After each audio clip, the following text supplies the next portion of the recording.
ከመያምሲኹም ኢትዮጵያ ንመጀመሪያ ጊዜ መርመራ ዲኤንኤ ኣብ ኮሚሽን ፖሊስ ምርመራ ገበን ክትጅምሮ ምዃና ተፈሊጡ በጽሕፈት ምርመራ ገበናት ፌደራል ፖሊስ ካብ ዝሓለፈ 3 ዓመታት ኣትሒዙ ኣብ ተሓሕዛ ተጠርጠርቲ ጥሕሰት ንኸይፍጽም ዝተፈላለዩ ምምሕያሻት ክግበር ከም ዝጸንሐ ዝገለጸ ፖሊስ ፌደራል ሰብኣዊ ኣተሓሕዛ እስራት ዓለም ለኸ ደረጃ ዝሓለወ ንክኸውን ይስራሕ ከም ዘሎ ኮሚሽነር ፌደራል ፖሊስ ደመላሽ ገብረ ሚካኤል ኣፍሊጡ ፌደራል ፖሊስ ብቴክኖሎጂ ዝተደገፈ ምርመራታት የካይድ ምህላውን ጠቒሱሎ ኣተሓሒዙ ምርመራታት ፖሊስ ብሳይንሳዊ ኣሰራርሓ እናሓየለ መጠን ክኸይድ ኣብ ፎረንሲክ ምርመራ ፍሉይ ትኩረት ክገብር እዩ ኢሉሎም ምክትል ሓላፊ ቢሮ ፌደራል ፖሊስ ሙሊሳ ኣብዲሳ ብወገኑ ኣብዚ እዋን እዚ ብከቢድ ገበን ዝጥርጠሩ ውልቀ ሰባት እንተበዝሐ ን4 ኣዋርሕ ናይ ምርመራ ግዜ ጥራሕዮም ኣብ ማእከል ምርመራ ፌደራል ፖሊስ ዝጸንሑ ምባሉ ወኪልና ፀሓይ ዳምጠው ጸብጺባላ ሰብኣዊ ኩነታት ክልል ትግራይ ካብ ናይ ዳርፉር ክገድድ ይኽእል ኢሉ ኣሜሪካዊ ሰነተር ብሰንኪ ጌጋ ሰበስልጣን ኣዲስ ኣበባን ኣስመራን ኣብ ትግራይ ጥምየት ገበናት ጸረ ሰብኣውነትን ምጥፋእ ዘርእን ይፍጸም ኣሎ ዝበለ ዴሞክራት ሰነተር ፓትሪክ ለሂ ግፍዕታትን ምኽልካል ረድኤትን ከብቅዕ ከምኡ ድማ ግጭታት ብሰላም ክፍትሑ እጽውዕ ኢሉሎም ሎሚ ህዝቢ ትግራይ ብዘሕዝን ደረጃ ንግፍዕታት ተቃሊዕሎ ሰብኣዊ ረድኤት ድማ ብሓይልታት ኢትዮጵያን ኤርትራን ከምኡ ድማ ብዝተፈላለዩ ዕጡቓት መንገድታት ይዕፀወሎ ኢሉ መንግስቲ ኢትዮጵያ ነቶም ብገበን ዝሕተቱ ናብ ፍትሒ ከቕርቦም ዝኣተወ ቃል ከኽብር መንግስትና ፀዊዕሎ ዝበለ ሰነተር ለሂ መንግስቲ ኤርትራ እውን ንዝኣተወ ቃል ብምኽባር ቀልጢፉ ሰራዊቱ ናብ ግዝኣቱ ክመልስ ኣለዎ ኢሉሎም መንግስቲ ኢትዮጵያ ብምሉእ ዓቕሙ ኣብ ክልል ትግራይ ንሚልዮናት ሰባት ህጹጽ ረድኤት ኣብ ምብጻሕ ከም ዝርከብን ተሓተቲ ገበናት ድማ ናብ ፍትሒ ይቐርብ ከም ዘሎን ብተደጋጋሚ ክገልጽ ጸኒሕሎም መውፃእ ወተሃደራት ኤርትራ እውን ኣብ መስርሕ ከም ዘሎ ኣፍሊጡ እዩ ሚኒስትሪ ጥዕና ኤርትራ መምርሕታት ኮቪድ-19 ብጥብቅን ምሉእነትን ክትግበሩ ዝጽውዕ መምርሒ ኣውፅኡ ሚኒስትሪ ጥዕና ኤርትራ ብመንግስቲ ዝተወስዱ ናይ ምፍኳስ ጉምትታት ስዒቡ ኣብ ማሕበራዊ ኣጋጣሚታት ዝረኣዩ ዝበሎም ጻዕቂ ምትእኽኻብ ሰባት ቁጥሪ ለበዳ ኮቪድ-19 ንኽውስኽ ቀንዲ ጠንቂ ኮይኑ ከም ዘሎ ብምልካት ዝወፁ ቅጥዕታትን መምርሕታትን ብጥብቅን ብምልኣትን ክትግበሩ ዝጽውዕ ሓድሽ መምርሒ ብ6 ሰነ ዘርጊሑሎ ብርሃነ በርሀ ካብ ኣስመራ ተወሳኺ ጸብጻብ ልኢኹልና ኣሎ ምስቲ ብመንግስቲ ዝተወስደ ናይ ምፍኻስን ምኽፋት ስጉምትታትን ጥሕሰታት ሕግን ሸለልትነትን ይረኣዩ ብምህላዎም ነዚ ካብ ሰንበት 6 ሰነ ጀሚሩ ተግባራዊ ኮይኑ ዘሎ መምርሒታት ከውፅእ ከም ዝተገደደ ሚኒስትሪ ጥዕና ኤርትራ ገሊጹ ኣሎ ቁጽሪ መልከፍቲ ኮቪድ-19 መዓልታዊ ይውስኽ ከም ዘሎ ዝሓበረት መምርሒ ጻዕቂ ምትእኽኻብ ኣብ ዝተፈላለዩ ማሕበራዊ ኣጋጣሚታት ጠንቂ ምብዛሕ ኮይኑ ከም ዘሎ ኣመልኪቱ ኣሎ ስለዝኾነ ኩሎም ንእዋኑ ክውንዘፉ ዘይክእሉ ማሕበራዊ ኣጋጣሚታት ከም መርዓን ቀብርን ብሱታፌ ናይ 4 ሰባት ጥራይ ክካየዱ ዳስ ምትካል ይኹን ኣዳራሽ ምጥቃም ከዓ ከም ዘይፍቀድ ገሊጹ ኣሎ ካልኦት ማሕበራዊ ጽምብላት ብሓፈሻ ክውንዘፉ እዚ ኣብ ዘይኮነሉ እዋን ድማ ካብ 10 ብዘይበዝሑ ተሳተፍቲ ጥራይ ክካየድ ከም ዝግባእ ዝሓበረ እቲ መምርሒ ኣብ ኣብያተ እምነት ዝግበር ሃይማኖታዊ ስነ ስርዓት ብቁርጡ ተሳትፎን ናይ ምክልኻል ቅጥዕታት ብምልኣት ብዘተግብር ኣገባብ ክፍጸም ከም ዝግባእ ጸቂጡ ኣተሓሳሲቡሎ ግድን ኣድላይን እንተዘይኮይኑ ኣኼባታት ከም ዘይፍቀድ ዝሓበረ እቲ መምርሒ ግድን ክካየዱ ኣብ ዘለዎም ርክባትን ኣኼባታትን ግን ብኣዝዩ ቁርጡ ተሳትፎ ኣካላዊ ምርሓቕን ጽሬትን ብዘማልእ ኣገባብ ክኸውን ከም ዝግባእ ገሊጹ ኣሎ ኣብ ከተማታት ይኹን ኣብ ገጠራት ኣብ ዝካየድ ኩሉ ንጥፈታት መሸፈኒ ኣፈን ኣፍንጫን ማስክ ምጥቃም ግዴታ ከም ዝኾነ ዝሓበረ እቲ መግለጺ ኣካላዊ ምርሕኻዕ ከምኡውን ጽሬት ኣእዳውን ምምካን ኣቑሑን ብጥብቂ ክዝውተር ኣተሓሳሲቡሎ ኣብ ወሃብቲ ኣገልግሎት ትካላት ከም ባንክታት ትካላት ጥዕና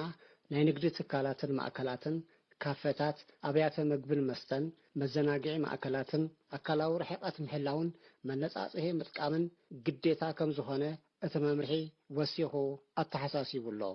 ግድነት እንተዘይኮይኑ ካብን ናብን ዞባታት ዝግበር ምንቅስቓስ ሰባት ክውሕድ ከም ዝግባእ ብናይ ጽዕነት መካይን ህዝቢ ምጉዕዓዝ ብጥብቂ ዝተኸልከለ ከም ዝኾነ ገሊጹ ኣሎ ነዚ ሕጋጋት ኣብ ልዕሊ ዝጥሕሱ ወገናት ተሪር መቕጻዕቲ ከም ዝብየን ኣብ ልዕሊ ተን ቅጥዕታት ዘየኽበራ ትካላት ድማ ናይ ምዕጻው ስጉምቲ ከም ዝውሰድ ብጥብቂ ኣተሓሳሲቡሎ بمسارات ألتاو تصاب مينستري تاعنا إرترا كساب قدام 5 سنة بكورونا فيروس تلفو زيغاتات 4461 بصيح الله ካብዚኦም 3924 ሓውዮም ዝተፋነው 14 ብሞት ዝተፈለዩ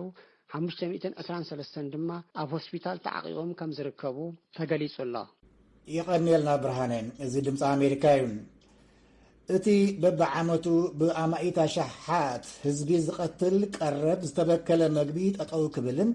ካብ ብኽለት ዝፀረየ መግቢ ንምቕራብ ዝተዋለደ ስጉምቲ ክውሰድ ከም ዝግባእን ትካላት ውድብ ሕቡራት ሃገራት ፀዊዐን። እተን ትካላት ነዚ ዝበላ ነቲ ሎሚ ሶኒ ዝኽበር መዓልቲ ጥዑይ መግቢ ምኽንያት ብምግባር እዩ።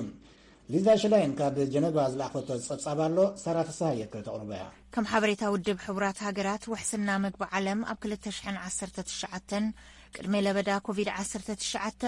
690 ሚልዮን ዝጽግዑ ሰባት ብዝለዓለ ሓደጋ ጥሜት ይሳቀዩ ምንባሮም ይሕበር። ለበዳ ኮቪድ-19 ስጋብ ሕዚ ኣብ ውሕስና ምግቢ ዘብጽሖ ጽዕንቶ ብንጹር እንተዘይተፈልጠ እኳ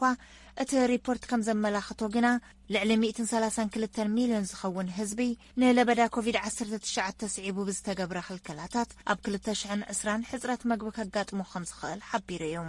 ዳይሬክተር ቤት ጽሕፈት ምግብን ሕርሻን ዶሚኒክ በርጀንስ ኣብ ምርግጋጽ ውሕስና ምግቢ ጥዕና ምግቢ ወሳኒ ኢሎም Every year, 600 million people fall ill, 1 in 10 about, and 420,000 die. በብዓመቱ 6 ሚልዮን ዝኸውን ህዝቢ